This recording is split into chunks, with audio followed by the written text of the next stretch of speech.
If you think massive weight loss requires extreme measures, surgery, or giving up your favorite foods forever, this episode will challenge everything you believe about sustainable transformation. My guest today lost over 340 pounds, and he did it without bariatric surgery.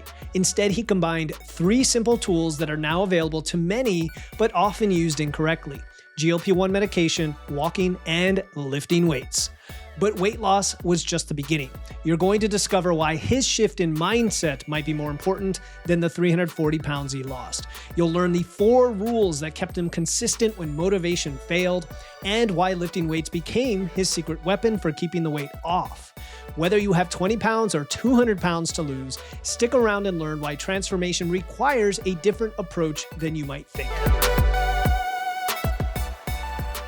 Welcome to Wits and Weights, the show that helps you build a strong, healthy physique using evidence, engineering, and efficiency. I'm your host, Philip Pape, and today we're going to talk about one of the most remarkable transformations that I've ever seen. My guest is Jamie Selzler, who struggled with obesity since childhood.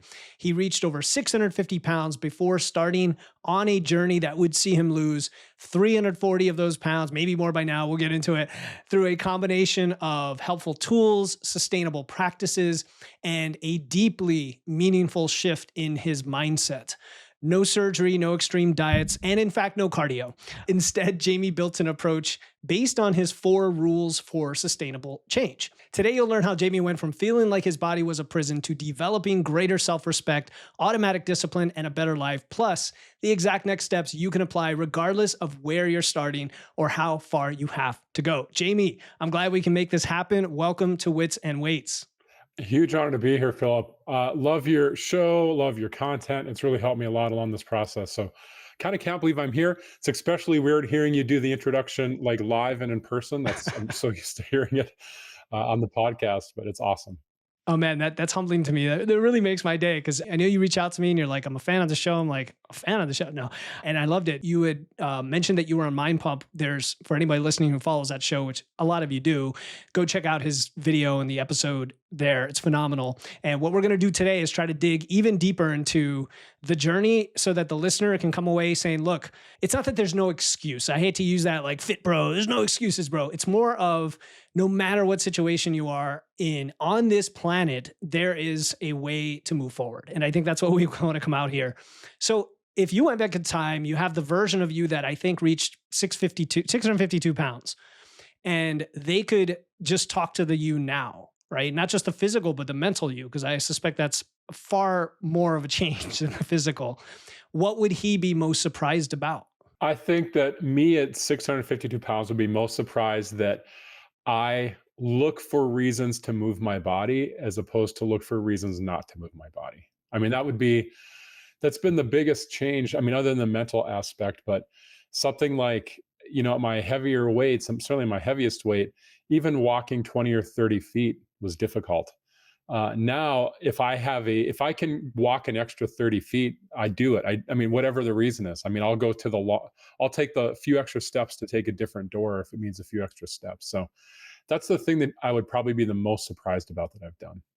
It's apropos that you said that, because I literally got off of a group call in somebody else's group, and it was a Q&A, and everybody was really excited to talk about lifting weights and building muscle. And there was one person I can tell, she probably wouldn't have been in my group, because there's a certain filter you have, like listening to the podcast, coming in, you're excited. And she didn't quite get like, why should you even lift weights? Like, and she used terms like, I'm a lazy person and I don't have much time. And I'm thinking of the framing behind all of this and how you just said, like, you look for reasons not to move. And I get that sense from folks. So maybe just jumping off that point, if someone's thinking like, is it the why that I need to find? Is it the motivation? What is it that was the catalyst that got you from there to here in that respect? Yeah. Well, I've been well over 500 pounds. I'm 47 right now. That's how you know you're old. You have to remember what your age is. I'm 47 now. And I've been well over 500 pounds since I was 20 or 21, and was bigger before that as well. And to be honest, for most of that time, well into my late 30s, my mobility wasn't actually a huge problem for me. I was certainly a little slower, a little weaker, and I couldn't do all the things I wanted to do, but it never felt like a problem to me. But then 3 or 4 years ago, when I got to about 43 years old, it's sort of like you go over a cliff when it comes to health. And that's why when people say that you can be healthy at any weight or any size, it's like, sure, at any moment in time, you may be healthy. But the reality is, if you are carrying a lot of extra weight, it's not a matter of if something bad is going to happen to you, it is when something bad is going to happen to you.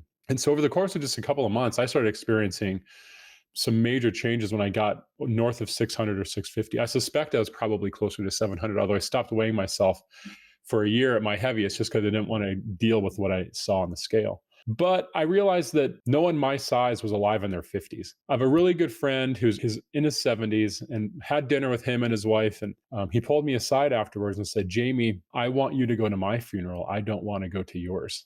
And here's a guy who's in his 70s telling you that he's probably going to your funeral, and you're just have barely cracked 40 years old. It opened my eyes to realize that no one my size was still alive in their 50s. And even worse than that for me is that my mobility became really a challenge. I couldn't walk more than 20 or 30 feet without being out of breath.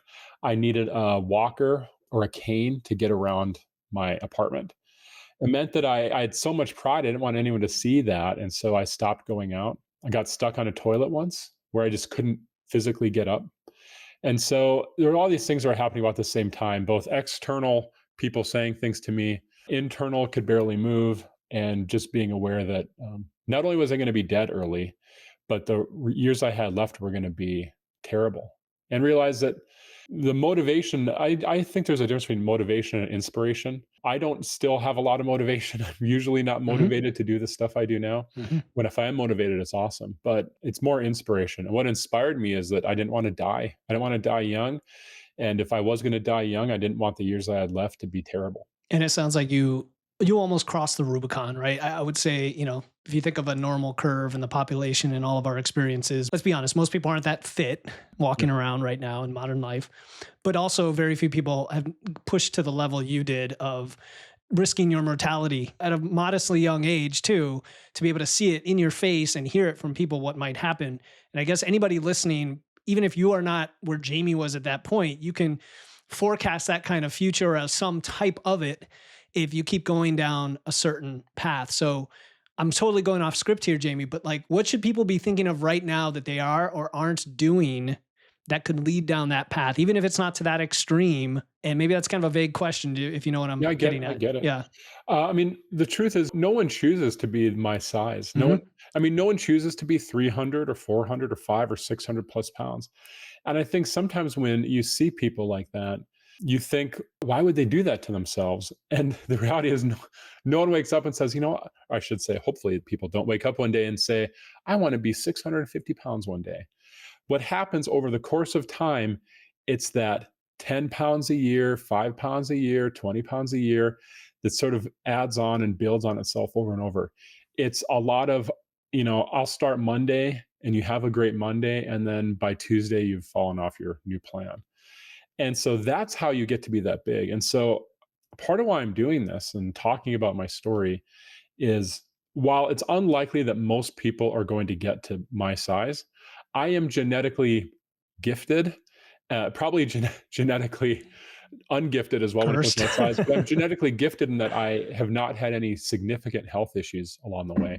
I think many people would have had a heart attack or a stroke before they got my size. And so that's the wake up call for them. I'm very grateful I never had that wake up call. But my message is that you should start now. Like, and if they're listening to your podcast, they have started, or maybe it's certainly possible that someone found this episode because they saw my story and like, they've never considered it before. And I guess my message is you should start now.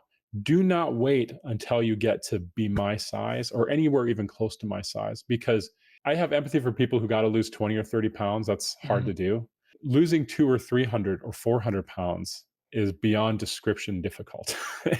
And it's better to fix your problem now before it gets worse. Yeah, I can imagine that would feel overwhelming, and that's, I guess, the other side of the coin is, hey, you did it, and so of course it's possible, and now let's get into some of the ways that it was possible, because that's Yeah. the optimism bias in me coming out always, is like, what can you do about it that's in your control? So you've talked about that, you've said you're a confident guy, but you didn't really respect yourself until you started keeping the promises. what is that difference between confidence and self-respect? Yeah. I mean, to me, confidence, it feels like I can be in a room and command the room if I need to, ensure that my opinion is heard. That's what confidence is to me. Confidence is that if I attempt to do something, I'm confident that I'll be able to accomplish it. That's different than self respect. And I don't think I was respecting myself at that size. And I put self respect in there with self love. And I've always thought that I've loved myself. I always thought that I respected myself. But ensuring that your body becomes a tool for you that allows you to accomplish all your goals, that is a very high form of self respect. And it is a miracle that I have been able to do anything that I've done in my life, professionally or whatnot, being at the size that I was, exhibiting that little amount of self respect. Now, I want to be clear, everyone is worthy of respect at whatever their size is. I constantly say you are worthy of love and respect and empathy and compassion, regardless of the size of your body. My obesity, I truly believe, is a disease. I needed to treat that disease medically in conjunction with lifestyle change and mindset change. But self respect also means that you acknowledge if you are powerless over something and need help along the Mm. way, whether that be the help of a doctor or a dietitian or a coach like yourself or someone. Asking for help is also a good way to show respect for yourself. And I was not asking for help for many, many years. Yeah, I can see that. And the idea that self respect is equivalent to self love is interesting because if you didn't have for a while self respect, what you said, ensuring your body becomes a tool for you to achieve your goals. That's a mic drop moment right there. Yeah. That's really the epitome of it. Does that mean you didn't have self love, or did you always have a love for yourself that wasn't manifested through your actions or something like that? Yeah. I mean, I joke, I was sexy as hell at 652 pounds. I can't imagine a better looking 652-pound man out there. Granted, there are not that many of us, so I can say that. But no, like, I think I've always loved myself. And I view the love as thinking that I'm worthy of love from others. I've always felt that I'm worthy of that. Mhm. And I'm grateful, for having parents that have kind of instilled that in me when I was young. I never have hated myself. But, doing what I do now, I talk to a lot of people who are often at the start of their weight loss journey. And there's a lot of self hatred there where they feel like because of the size of their body, they're not worth loving themselves. They're not worth anyone else loving them and Mhm. not worthy of loving themselves. And so this whole thing's a process. None of this is Yeah. just a switch. That's why mindset change is so important. My self love improved, my self respect improved over the course of time. And honestly, part of it starts with just sort of forgiving yourself for whatever condition or shape you're in now, wherever you are in life.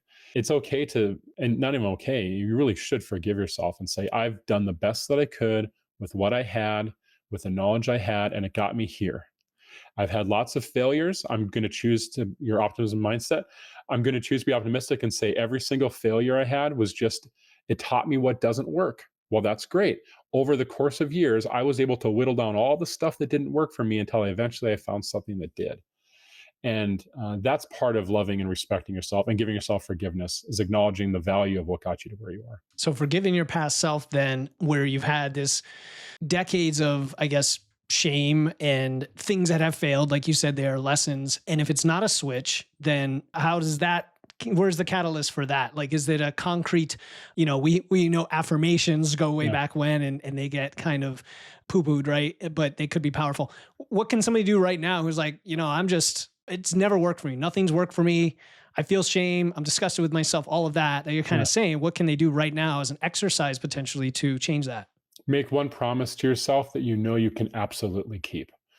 And I think about this often. If you love someone in your life, you don't demonstrate, I mean, you can say you love them, but you demonstrate your love to someone by keeping your word to them. We call them vows in marriage. You make a promise to someone and you keep it, and that's how you prove you love someone. If you continually break your promises to somebody, you're just saying, I don't love you. Well, if you are breaking your promises to yourself, you're sending that exact same message to yourself. And so, I look back and have created this new mindset for myself. It's not like I started at this process at 650 and said, I'm going to start keeping all my promises to Hmm. myself. Hmm. Like I didn't start that way. At some point I looked back to think like, all right, I've had some success. What's changed in my life? That's how I came up with my mindset. And but the biggest thing was that anyone can start today is make a promise to yourself. And it could be something as basic and simple as like what I do every time I'm sitting down, every time I get up, I take a drink of water. Not a whole glass necessarily, unless I can, but I just take a drink of water. That allows me to keep my hydration levels really high. Like I just gave you, if you're listening, I just gave you a promise you can make to yourself that you know you can keep.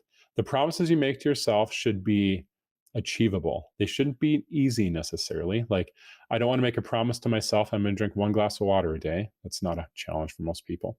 But make a promise to yourself that you know you can keep, and just do that for a while. You don't have to make a whole bunch of them. Just prove to yourself that you can actually keep a promise to yourself, and then do another and another and another. All of us, including myself, including you, Philip, including you listening, you can probably count 2 or 3 promises that you've broken to yourself just in the last week, maybe even today. Mhm. And so it's not like like it's possible to just never break a promise to yourself, but just decide which promises are truly important, and keep those promises. That really changed everything for me. I mean, literally everything changed once I started doing that. Yeah, that makes a lot of sense, especially when it's broken down to the micro level, right? I was thinking, okay, I recently installed an app on my phone that reminds me every half an hour to get up. This Oh is yeah. me, the fitness guy who lifts weights, who walks, and still I'm sitting in front of a computer for hours at a time. And the promise to myself is you're going to get off your butt. And the reminder comes up. And what do I do sometimes?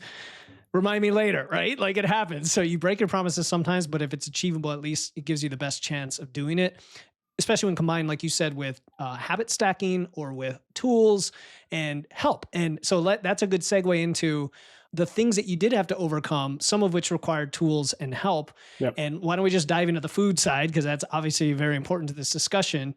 One thing that I know affects a huge majority of people who've struggled over the years is the food noise. Yep. Is we blame people for their actions of eating too much. And I always say that, calories in, calories out is the end chain of a long chain of root causes, and then when you go back in that chain, it's like a fishbone where there's like 50 different possible causes going on. You've got to figure out the one that makes sense for you.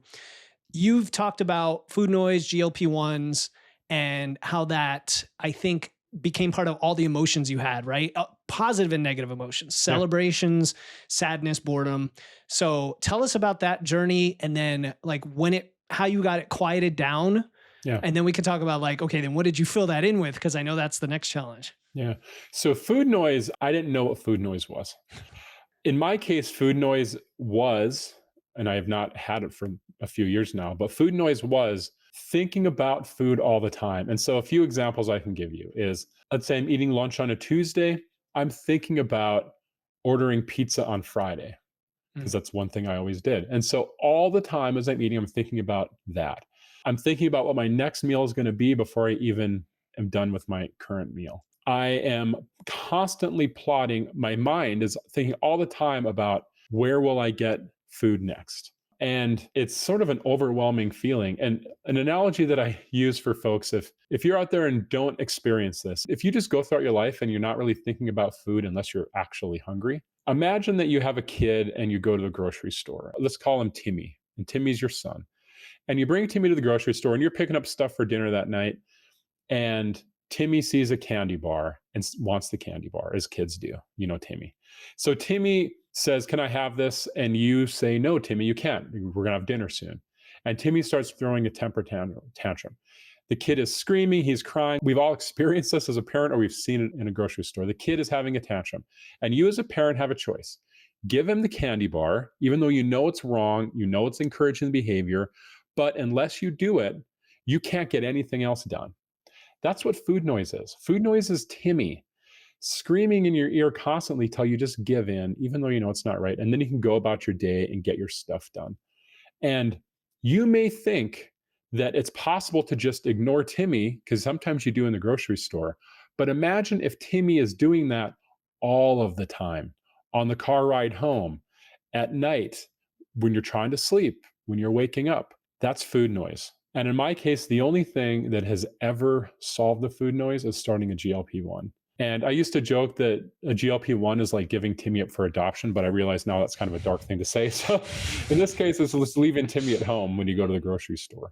And a GLP-1 medication completely changed my life. It really has taught me that obesity is a disease. When that food noise went away, and it didn't at first, it took a few months on a GLP-1 for it to work for me. when it went away, I realized that I wasn't going about my life thinking about food constantly. It was really eye opening. I didn't know that what I was experiencing was different. I thought that was everyone all the time. And I just figured the people who were thinner than me were just better at it. They just had more willpower or whatever. But it's an actual thing. And I am a case study for what happens, one, that food noise exists, and two, what can happen once it goes away. And so it's perfect. And I have used willpower and discipline and all that stuff to do this. I would not have done this without a GLP-1. I know I wouldn't have because I've tried it hundreds of times. And have you done any genetic testing? Like, do you know if because I'm really curious now with all the research going on with these and the dual agonists, and now we have triple agonists coming out, of who's impacted the most. And do they have any genetic differences? Like Stephan Guyenet was on the show, he talks about brain related Yeah. genes that affect appetite. We also know there's epigenetics, right? By living a certain lifestyle for long enough, it could potentially exacerbate things like food noise. So have you done any testing like that, I or? have not, but I would love Okay. to. The DNA testing I've done is like, through the family stuff that you can look at kind Yeah. of where you're from. I would love to do some genetic testing though, Yeah, just to see. there's a few companies, and I've had a couple on my show too. I just wonder if they look at those genes or if we even know what they are. You know what I mean? I'm So happy to that's be the thing is I'm also yeah, happy to be a test subject for anything at this point sure, sure. No, because it's fascinating. I want hopefully I just want people to learn from me in whatever way that they can Yeah. because I wish I would have had someone like me to learn from in the process, and so that's what I'm trying to do for others.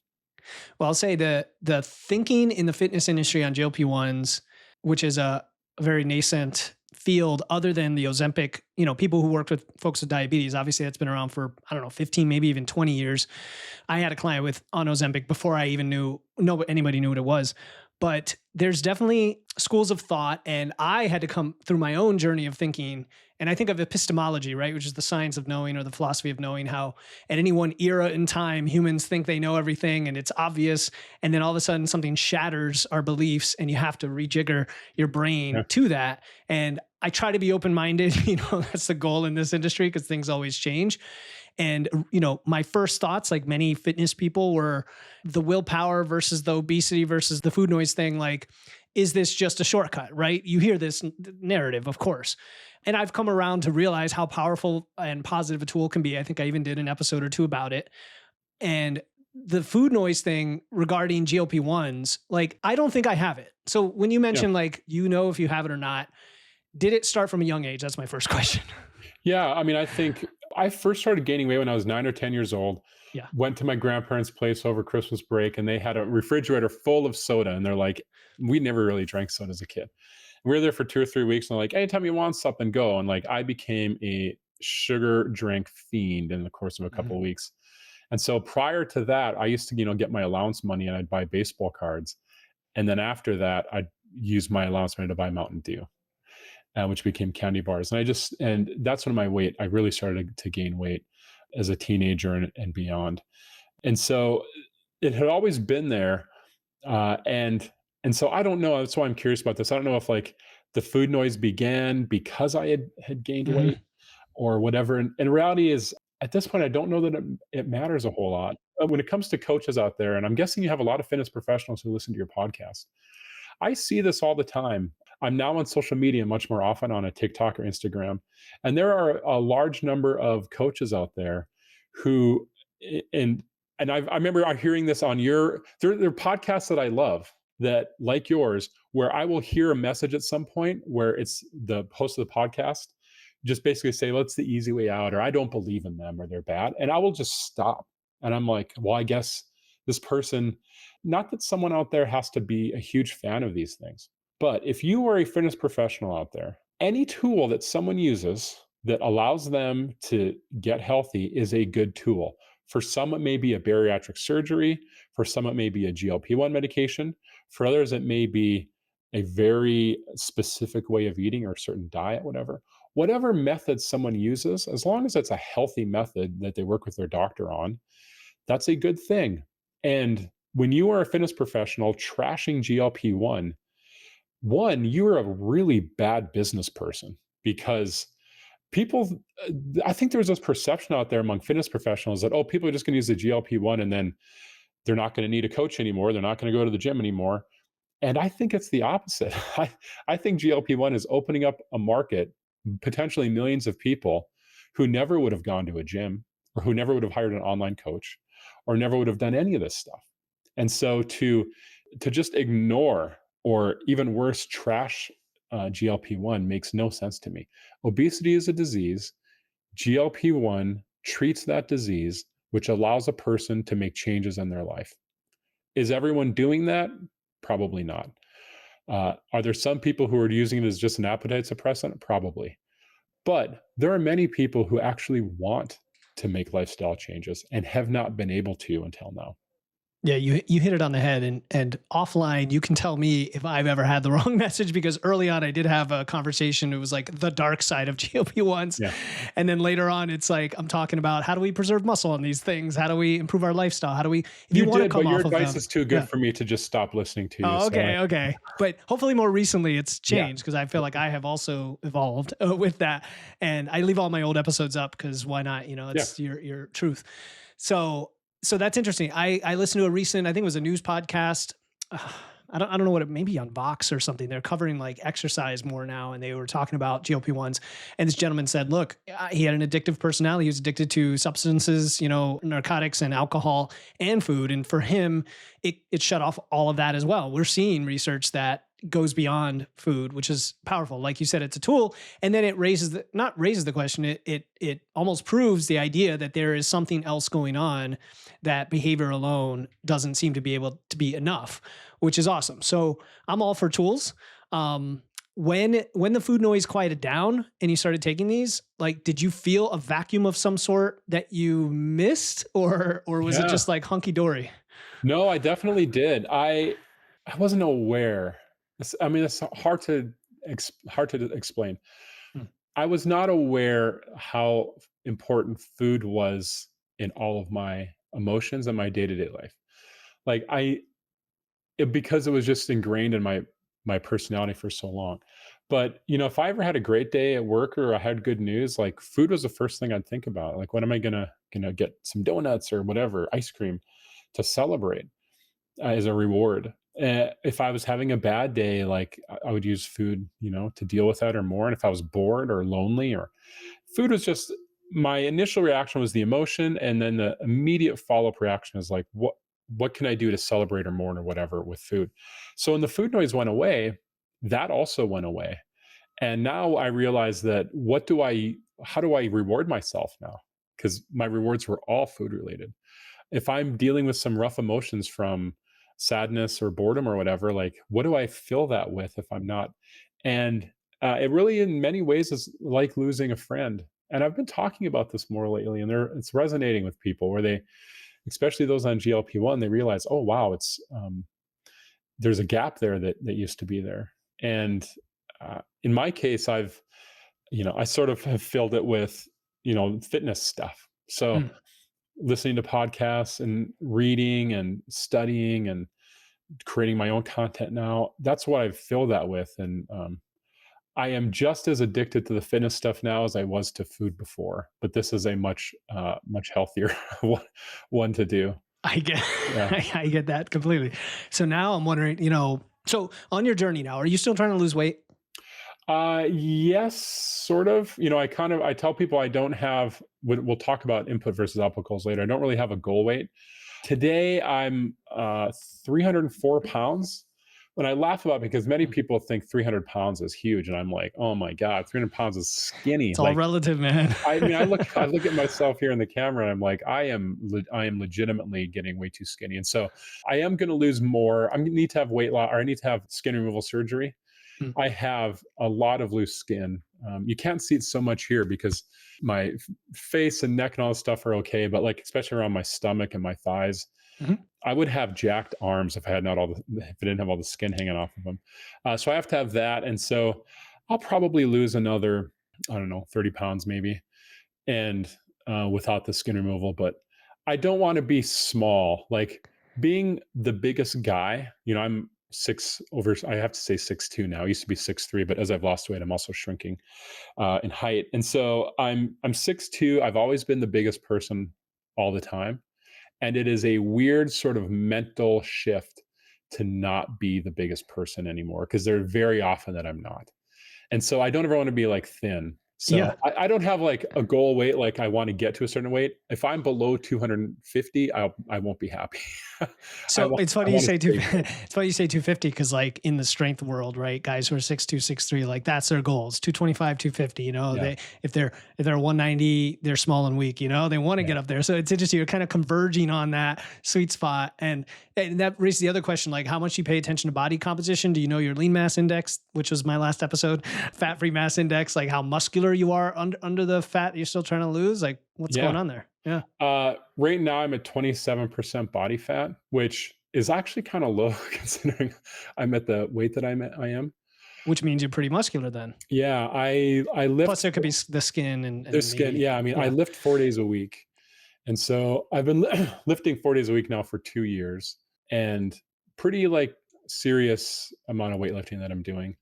And then I walk a lot. At this point, I walk 12 to 15,000 steps every day. And so I am pretty strong. Now, it's I'm getting weaker, quote unquote weaker. Like I'm still at a major calorie deficit. I've had my metabolism tested. I'm at still a huge calorie deficit. And so I've kept my muscle. It's actually a small miracle. I still will do a DEXA occasionally, or I'll do in body every 6 weeks. And I'm still adding muscle, even a pound a month at this point. And I cannot believe that I'm still adding muscle at this It, much of a calorie deficit. if you and I met 2 years ago, you'd believe it if we had a conversation. And I say that not to be arrogant, but Yeah. like it's a niche of people that I like to reframe with guys who are bigger or ladies who are north of 300. And I'm like, you have a huge advantage right now. It's called excess stored body fat that your body will perceive just like eating food. And you don't have to eat the food because you have it already. And you have so much of it that the signaling is such that your body is like, yeah, we can give this up in spades, no problem. And therefore you can go into deficit, but actually be in a perceived surplus from your muscle, It's machinery it's point working. of view. It's For those who are crazy. watching on the camera, I'm gonna show something here. I'm showing a pound of muscle and a pound of fat. Oh, that's I awesome. show these all the time to people online, and I talk about how when your body needs energy, it's going to eat your muscle first. So you have to eat your protein. You have to be using it. So it protects that. Let's say I need to lose 2 pounds. It's going to either take 1 or 2 pounds of muscle, but no, I use it so it takes the fat. And it blows people's minds when they realize that you can actually recomp your body. I just didn't think I would be Yeah. recomping at this far into the It is kind of a deficit. Yeah. I uh, hear you. and I hear I've you. had with my doctor, I've had my metabolism tested twice over the course of a month just to make sure it's accurate. With the indirect, I'm messing up the calorimeter or whatever. It's like Mhm. where you sit and you breathe into this thing for 10 minutes. I encourage people to talk to their doctor about it, to do it. It's very interesting, and it gives you what your resting metabolic rate is. And mine is 3,900 calories a day as my rest. Wow. It's So your insane. TDEE is far above My that. TD is probably 5,000 Jeez. if I look at my movement in there. And so, and I'm eating 25 to 2,800 a day. So I'm still in a massive deficit, and I'm sure it's probably decreased recently, but it's kind of How wild. does that feel to you right now? But you're still, you're on GLP-1 still and Yeah, semaglutide. I'm So, on tirzepatide. or tirzepatide now. So does it feel like a deficit, or does it feel kind of like normal? I guess It I should feels say almost normal. like a maintenance. I Yeah. mean, one of the this entire process from day one. I mean, that's one thing I talk about, like my mindset developed over time. But from day one, I only do things that I can do forever.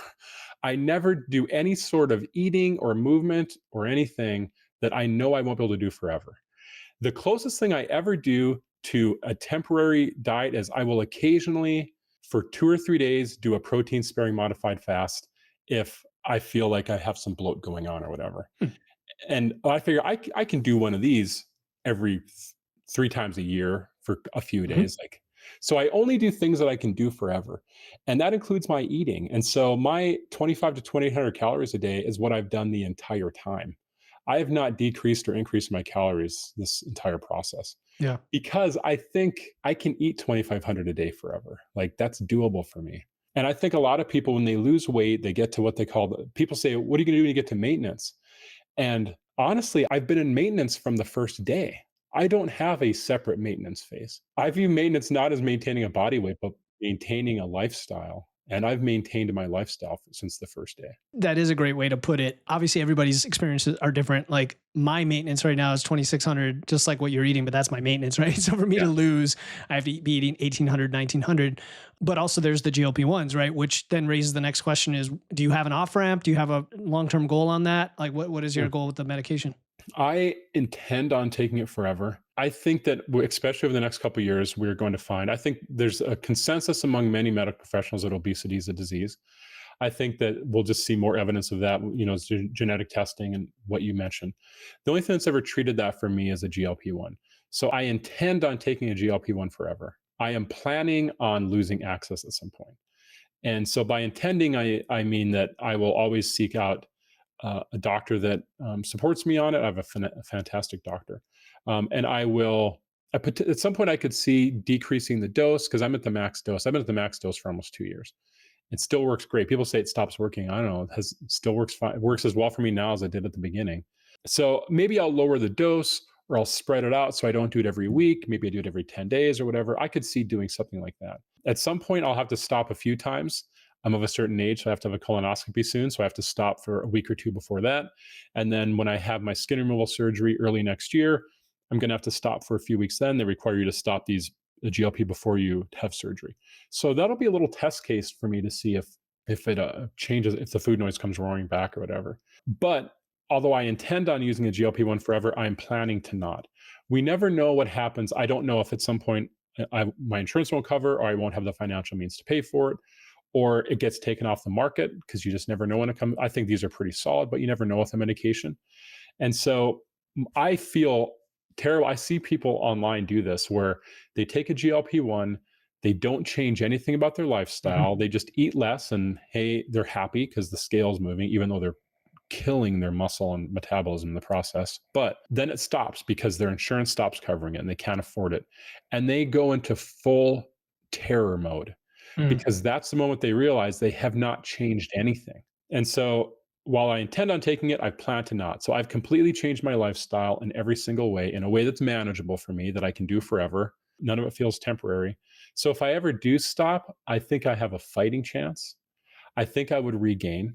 I don't think I would get to 650 again by any means, but I think I'd certainly start to gain the weight again if I stop. Yeah, and we honestly, I nobody knows, right? Like we Yeah. don't have the research yet to know wholesale at the population level a bunch of people getting off these drugs, who regains, who doesn't, and why. And it Yeah. could come back to genetics. And like you said, if it's been working just as effectively and yet the next guy it stops working, maybe he had less of a need for it. Let's just put it that way, right? Genetically or something. Who knows? I don't know. It's fascinating. And then there's microdosing, and there's now research on like, could this be a beneficial thing for every human to take? Kind of like everybody should take creatine, because there's no harm and there's all these possible benefits. But you did mention, so okay, so that's a GLP-1 side. You also I mentioned, want to throw this yeah, out there. The people that yeah. say that it stops working for, and I do live streams on TikTok. I love doing them and I'll sit and I'll answer hundreds of questions in a couple of hours over and over multiple times a week. And for the people that stops working, they will start saying things like, do I have to start exercising now? And what I am convinced, pure anecdote, is that what happens is people lose their weight, they're losing their muscle, their metabolism's tanking, and eventually, even with GLP, your body gets hungry, and they begin to confuse hunger of your body desperately, needing to eat, and they say it stopped working. The food noise is back. You got it, No man. one who's Yeah. lifting weights and keeping their muscle is coming out saying these stopped working for them. There is a direct correlation between your muscle and how effective these medications are in the long run. I'm sure There of you it. go. No, that actually makes perfect sense. And of me of all people, I don't know why I'd even consider that. But you answer these questions all the time. That makes complete sense because like hyperphagia kicks in, right? Like the massive loss of muscle mass triggers other appetite signals, and they're not all the same signal being addressed by the drug you're taking necessarily, right? Because that's one hormone. Of course, they're getting more and more advanced. The new ones can affect your glucagon now. It's insane. But you did mention a few times already, and maybe it's time to talk about your four Yeah. rules. But we've been talking about sustainability. You've talked about how you just train. You're the guy who trains, the guy who walks. You just do it. You don't need or have motivation, but when you do have motivation, it's just even easier, but you don't need it. So what are the 4 rules are about sustainability, right? Yeah. So yeah, Yeah. number one that and as sort of I got to the end of this a few months back. I'm like, what have I been doing this whole time? And I realized these are the four things that I rely on. So obviously, making promises or keeping promises that you make to yourself is one. Not counting on motivation and being consistent and having discipline is number two. And we talked at the beginning about habit stacking. The number one thing I tell people who are not motivated to move their body, and I don't know if I got that, maybe I don't want to say I came up with this myself. I probably stole it from someone, maybe you. I don't know. But I set a timer, and I've done this the whole time. I set a timer on my phone for 2 minutes. And when I have zero motivation to move, I set a timer. I say, I'm just going to get up and move for 2 minutes. That can mean walking or doing the dishes or physical movement. And at the end of the timer, if I'm still feeling like I don't want to be doing this, then I'll sit back down. But if at the end of the 2 minutes or three or whatever you set it for, I'm like, yep, I'm okay. I'm up now. Then I just keep doing it. And so the little things like that, that's what consistency and discipline is about. So I'm not motivated to move, but I set a timer and I move for 2 minutes. And that's just discipline right there. That's such a critical thing. I joke with people like, I am motivated. I mean, I've turned my TV on twice, I think, in the last 3 months. I'm still motivated to sit and, watch TV all the time like I used to. I'm still motivated to just veg out on the couch, but well, I should say this. I'm not as motivated as I used to be to do that, but I'm not motivated every day to go for a 7 mile walk or a Yeah. 9 mile walk. No, I hear you. There's always like in the back of your head, there's things that are, it's like that little devil inside telling you to do this thing, but it starts to get quieter and quieter over time. I was thinking how you said you get up and then for 2 minutes, and if you still want to do it, you do. Otherwise, you don't. I think that's great because I think that gives you're giving yourself permission to like, hey, I did the thing. I took the action, and the momentum's not there right now. So what? On the other hand, it can lead to just massive accumulative results, right? Day Yeah. after day after day of doing that. Like if I have to go and work on preparing for a podcast episode and I haven't done it yet, and it's, dinner time and I'm hungry, but my wife's making dinner and I'm like, I'm just going to sit at the computer for a minute and think about it and start typing something. And sure enough, you're like, well, I'm here, and you just keep going and half an hour goes by and you're done. Yeah. Anyway, continue. It's good. No, It's a I great think, I thing. mean, it's Yeah. the same thing applies to the gym. Like I am not always motivated to work out in the gym, even though I love it. I've never had a session where I've lifted where I didn't walk away feeling great about myself. But for me, the hardest part about the gym isn't working out at the gym or getting ready to go to the gym, or it's the sitting in the car parked, that moment before I have to get out of my car and go into the gym. That is still a challenge for me. Friction. And so when it comes to consistent discipline, is like, even if I'm not feeling it that day, even if I do not want to work out that day, I will go into the gym and I say, I will be in there for 5 minutes. And I honestly feel if after 5 minutes, I'm like, this is not it today, I will leave. That's never happened. I've never actually left at 5 minutes, but I give myself permission. And if at some point I do, I'm not going to feel bad about it. I will feel okay that I left after 5 minutes. And I've given myself that permission and forgiveness ahead of time for it. I haven't needed to do it yet. But because I've done that, it allows me to deal with the most difficult aspect of working out, which is physically getting out of the car into the gym, because Yeah. it feels so good to just sit in your car and listen to Wits and Weights and not actually get up and walk into the gym that day. Well, I listen to my podcast while I'm lifting. So not my own podcast, but I listen to podcasts. Of course, I have a home gym, so that's a different issue Oh, that helps, yeah. situation. So that's number two, right? Philip, Yeah. if you're listening right now, keep getting after it. You're killing it, buddy. You're doing a great That's job. what you got to do. Get one extra rep right now. One extra rep. Oh man. Okay, so that's the 2 rules so far, right? Promises to yourself, Yeah. not counting on motivation. And then or third is discipline. to celebrate every win or celebrate every success. And this is actually, I mean, they're all equally important, but this one's really critical. And when I say celebrate every win or success, I mean you have to actually speak it and verbalize it, that you've had something good happen. And it does not matter how small it is. Beyond that, I encourage people to write it down. I have a notebook, it's right in front of me here. I have a notebook that has probably about 1,000 things now, just lines. And at the beginning, there were very basic stuff like I walked 50 feet. Or I remember the time where my new building that I had moved to, I walked from my car in the parking ramp to my apartment. It's 500 steps exactly, which is very convenient if I need extra steps at the end of the day. I know exactly how many steps it is. When I first moved here, 3 years ago, I had to, during those 500 steps, I had to stop 2 or 3 times to like catch my breath. And I very clearly remember the first time I did that walk and I never stopped. From my car to my door, never stopped. It was a huge win for me. And I wrote it down in my notebook. My biggest non-scale victory I've had yet this whole time is actually when I was 550 pounds. It was at a much heavier weight was my non-scale victory. I went hiking with a friend and I had not been walking a whole lot at this point, and I walked up a hill. I joke it's the third tallest point in Minnesota, which isn't saying a whole lot because Minnesota is a very flat state. But, it's about a mile, relatively, decent incline. And most people it takes 20 minutes to walk it. I think I took 45 or 50 to get up there. And I got to the top, thought I was on the verge of death. But the immense pride that I had, that I knew I like doing things that no one in history has ever done. I like to think if that exists. And I thought, no one who's 550 pounds has ever climbed up this hill. I'm the biggest human being who's ever been on this hill that gets hiked all the time. And it felt sort of good knowing that at least it's unlikely someone bigger than me had ever climbed up that hill. And so my point is this: whether it's the small win, like, hey, I didn't stop to catch my breath on this walk, or I just climbed up, I'm the biggest person that's ever climbed this hill, and everything in between, write it down in a notebook. And there is something that happens to your brain when you start writing down all of those wins, even if they're tiny, sitting in a booth, whatever. I speak it out loud. At this point, my friends, people in my life are just used to it.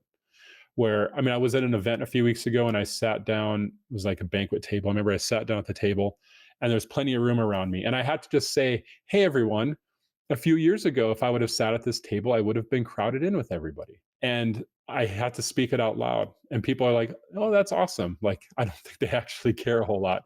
I feel you. But when I It's for speak you more than anyone. Yeah, when I speak those Yeah. wins and I write them down, you imprint in your mind that you are a winner, and you begin going through life seeking out wins for your book. It has a addition, and if no one does anything else if no one takes anything away from this interview today, other than that, I think that's fine. Start writing down your wins, especially if you're trying to lose weight, because when you're on a weight loss journey, I hate that word, but I use it all the time. Mm.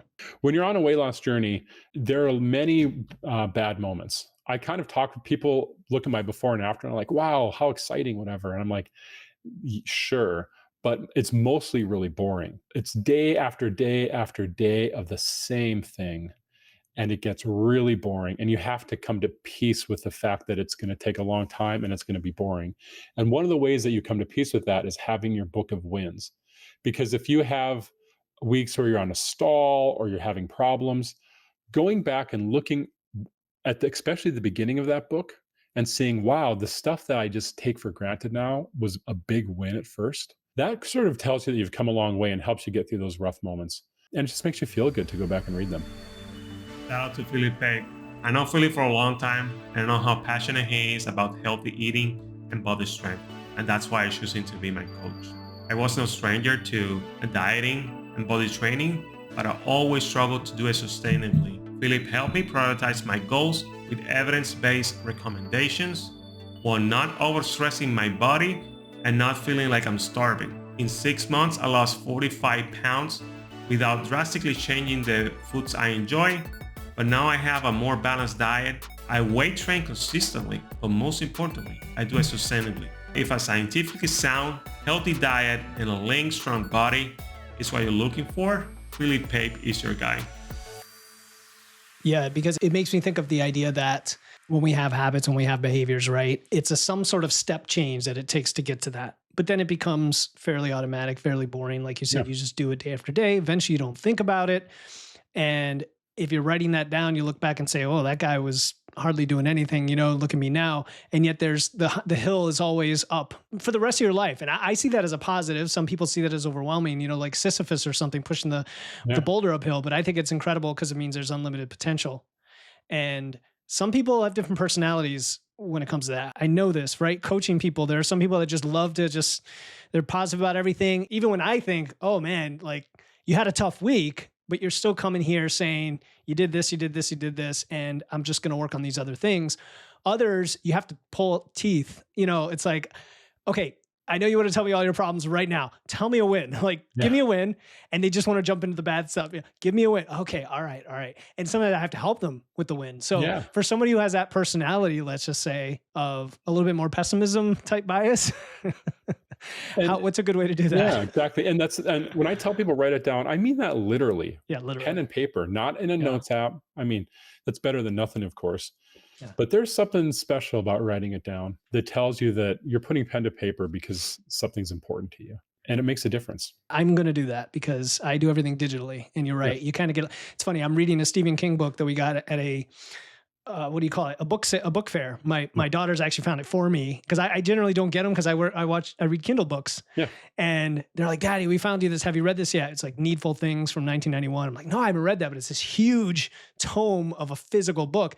And I'm so used to reading Kindle, and I'm rediscovering some of the joys of a physical book. Yeah. Also some of the hassles, but mostly the joys, right? Yeah. So yeah, there's something primal and I visceral mean, there's about something that. special about like when you're reading a book, turning the page, like what's on Yes. the next page. And then even be able to go back and be like, okay, 3 pages ago, and back and forth and such.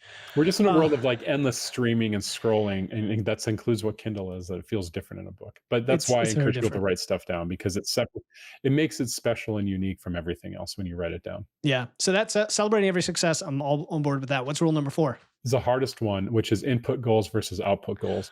Let's talk about And it. this is one that I certainly in my business career I got pretty good at, but I had never really applied this into my personal life or certainly not my health process. And so essentially input goals versus output goals. An output goal or metric is basically it's something you don't have direct control over. So I tell people I don't have a goal weight. I've never had a goal weight. Whenever I've lost weight in the past, and I have a few times in various programs, usually with some form of restrictive eating diet, I always had a goal weight or a goal specific, and I have not had a goal this time. When I first started, so my highest was 650 pounds. I lost the first 50 pounds with no GLP.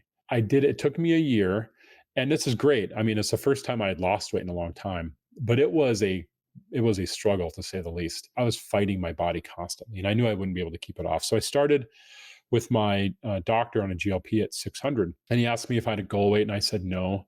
And I even knew early on I didn't want to have a goal weight because I didn't want to set myself up for failure again. And he's like, well, what weight would you be like happy at? What would be like okay for you? I remember saying as a stretch goal, 400 pounds. And like, if I got to 400, that'd be pretty amazing because at that point, when you're 650 or 600 pounds at that moment, 400 that's a Yeah. lot. I mean, that's a lot to lose. But as I've gone, I don't have a goal weight. I cannot, and I don't care what anyone says, you cannot control the scale. You are not AI. You cannot get in your scale and program a number. So I don't set goals about the scale. I don't set goals about if people notice I've lost weight or how I look. I don't have goals about clothing size or anything like that. And I don't have dates for anything either. Instead, all my goals are things I directly can control. So my goals are things like what am I eating? How much am I eating? That includes things like protein. How much sleep am I getting? Water, movement, am I walking? Am I in the gym? Whatever. We joked at the beginning, I don't do cardio. I mean, I walk a lot. I don't consider it cardio, but I don't like get on a treadmill. I don't get on a stair climber, whatever. If someone's out there that does it, more power to them. But if you think that an hour on the treadmill beats an hour lifting weights, then you are setting yourself up for some not fun things in life. But my goals are about that stuff because I can actually control that. My weight's going to be whatever my weight's going to be. People are going to say whatever they're going to say. My clothes are going to fit however they're going to fit. But if I am setting achievable goals that are sustainable around everything else, I know that I'll have success on the scale. I have. So I weigh myself every day. I have for the last 3 years. I stay the same or gain weight 80% of the time. So 8 out of 10 days, it's quote unquote unhappy news on the scale that I do not care about. There's only been one day in the last 3 years where the scale upset me. It was actually 2 weeks ago. There's only been one day where the scale bothered me. And it's just data to me. And I encourage people not to put too much emotion in the data. And the reason it bothered me a few weeks ago after all this time was because I'm dialed in on everything. I weigh, measure, and track everything. I'm probably 90% accurate on my calorie intake. The other 10% are if I'm like going out to eat or whatever, and you can only estimate.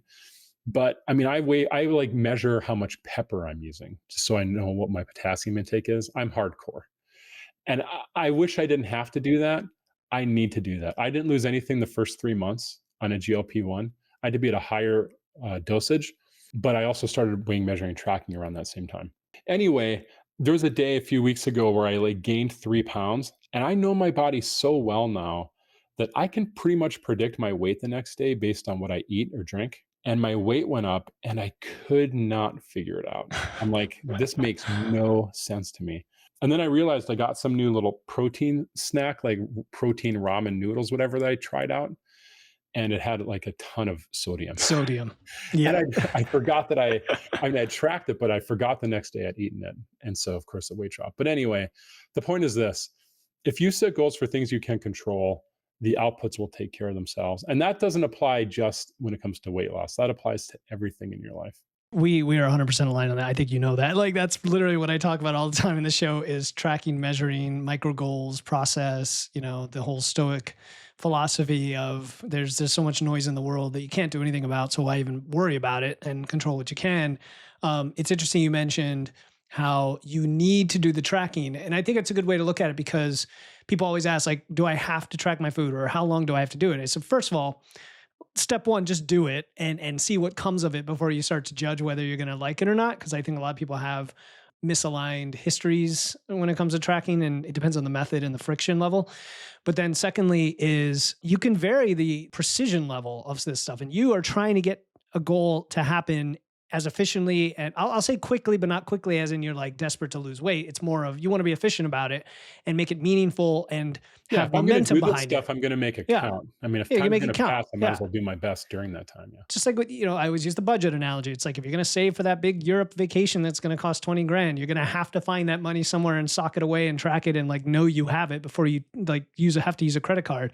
So it is really important. And that goes back to the tools argument where GLP-1 is a tool, tracking is a tool, the scale is a tool, and it's all just data, right? It's funny you mentioned the weight going up and down because that's one of the biggest hangups for so many people. And the dirty little secret for people, I'll say evidence-based coaches who are trying to help people with sustainability is you're almost never going to hit the goal weight if you set a goal weight.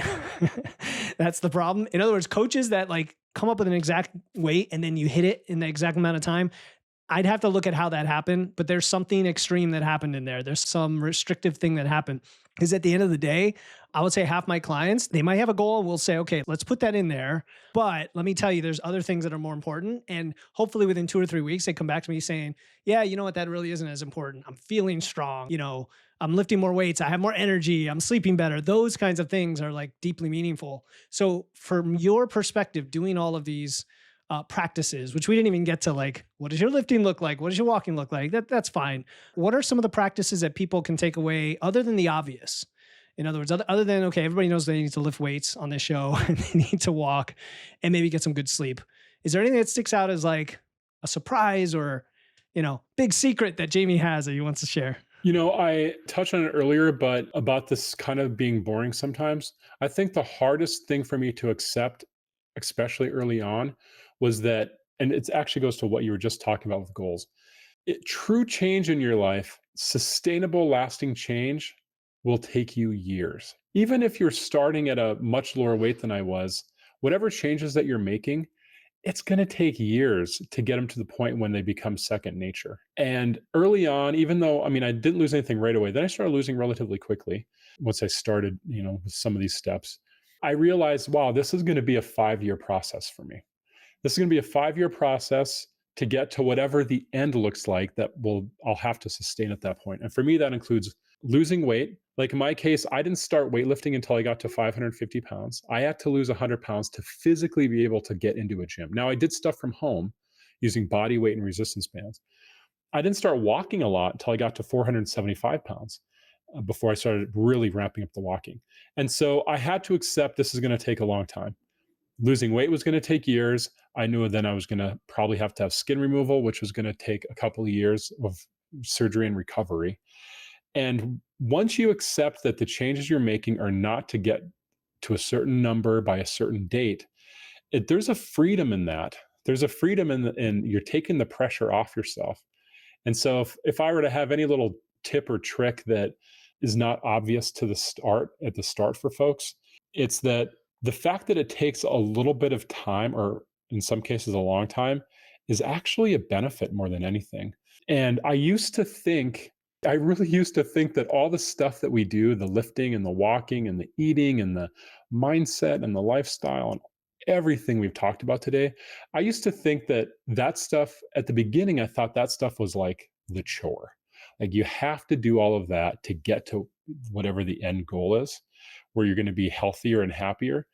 And I really have come to believe that all of that stuff, like, the journey is a destination kind of thing, it really is. The fact that I can just get up right now and walk to my car and go to a park and walk and go to the grocery store and just go hours without sitting down, like that's better than any number on the scale. That's better than any perceived result of this. So, why would you put your happiness on hold? Why would Hmm. you say my happiness is determined by an outcome? Instead, accept that happiness can come from the things that your body's allowing you to do now that it didn't allow you to do a week ago or a month ago or a year ago. Which is like 99.9% of your time on this planet, Yeah, right? That absolutely. if you think of it that way, an outcome is fleeting. Yeah. Yeah, You that's so deserve true. to be happy. And that doesn't mean that you delay your happiness. Your happiness can come from finding joy in the things you're doing right now. And Yeah. I find joy in everything. I find joy in talking to you right now. I find joy in all aspects of my life because I feel like I cheated death. I mean, I really, Yeah. I, Yeah. I cheated death. And for those of you out there listening, like, our time comes for all of us. And it's so much better to live a healthier life now than to push it off until later, because you don't know when later is ever going to come. 100%. And so we could end on that very poignant note, but I want to end on a kind of a silly question here. Yeah. Well, I don't know if it's silly or not. Would you ever bulk in the future? Do you ever foresee a time when you go after like strength numbers and bulking and building muscle by gaining weight? I've thought about that actually more recently, more in the last couple months than anything, because I thought if I've kept my muscle and gained muscle. I know people say when you're really big, you have a lot of muscle. I think that's probably somewhat true. Certainly my triceps are strong as hell because of pushing myself up all the time, and probably my calves and legs. But I thought about that. Like if I have built muscle on a huge calorie deficit, what will it be like at a point when I'm not in a calorie deficit? And how am I going to be just a total monster at that point? And I'm not on my testosterone number levels are fine, but at some point, I'm at almost 50. At some point, I will likely have to do testosterone replacement therapy if my numbers ever go down. And of course, that will have an effect in the gym as well. Yeah, I think the short answer is yeah, I could absolutely see doing some bulking at some point, which is kind of wild to even think about. But it's a healthy way to look at it because some people lose weight and are terrified about regain. I mean, if I got to 225 or 200, then start packing in the protein. I'd bulk Yeah, for down. sure, for sure, and the carbs. Yeah, yeah. You mentioned lifting. Yeah, I wonder. I have an episode coming out about Ed Cohn. Probably the greatest power lifter of all time. He had, I think, to this date, he has the biggest strength to weight ratio. He totaled what was it, 2,400 pounds at 218 or something, like insane strength. So I wonder, what your numbers would look like, even though you're in your 50s. I know we're not talking about a 20-year-old, Almost. but almost. And you mentioned TRT too. That's interesting, not to go down a whole tangent, but have you been tracking that? Has it actually gone up by any chance because you've lost It fat has gone or? up. Yeah, I don't Yeah, remember the yeah. number off the top Okay. of my head, but I do it I get all my blood work done every 6 months. Maybe a little overkill, but I figured because I was at such a bad weight for so long that just better safe than sorry. So I'm willing to pay a Yeah. little extra for the testing. And yeah, so the testosterone numbers have gone up a little bit. I mean, all my health markers have improved. Right. I mean, Makes everything has sense. gotten better. So you mentioned carbs. I do eat carbs too, but people are like, oh wow, you've lost a lot of weight. You must not eat carbs. I'm like, tell that to like the 2 cups of rice I eat every day. Like Yeah, they're, I'm sure. or people are like, oh, I just fast or I don't eat carbs. I'm like, if I were to fast or not eat carbs, how on earth could I lift 4 days a week or walk 7 to 9 miles a day without carbs? Exactly. I mean, more Exactly. power to you Yeah. if you're out there and you're doing a carb-free life. That's not for me. It's not something No, I would no, not for me and most listeners of the show. And if recommend. if they've heard me enough and they don't want to eat carbs, they probably stop following. So, all right. So with that, as we wrap up, is there anything else that we didn't cover? I know there's a million things, but anything really right there you got to get out that we didn't talk No, about? I just want to say Okay. thank you for all. I've learned a ton from you, Philip, and I really appreciate the work that you do. if you ever wonder out there, Philip, if you are having an impact or not, I know that you probably feel you have a community, people reach out, but you have made a big difference for me and the things I've learned. I'm sure as I've talked about my mindset change and my rules, you probably hear shades of what you've talked about in there. I've absorbed a lot of that stuff through osmosis. I just want to say thank you for that. And if you're out there and want to learn more, give me a follow. I don't do this. I'm not a coach. I'm not a influencer, so to speak. I don't make any money off this. I'm really just trying to be an example for others of one, do not let yourself get so out of shape that it becomes almost impossible to fix. And two, if you're anywhere close, you can turn it around. It's not too late. So give me a follow if you want to learn more. Awesome, Jamie. Thank you so much. I appreciate the kind words, by the way. It means a lot when anybody says, hey, this has changed my life in some way, and you're doing the same, and we're just trying to exponentially grow that impact with everyone we talk through and to and with. So thank you so much, Jamie, for reaching out initially and then coming on the show and sharing all this wisdom. I loved it. Thank you. Thank you. Thanks for having me. I appreciate it.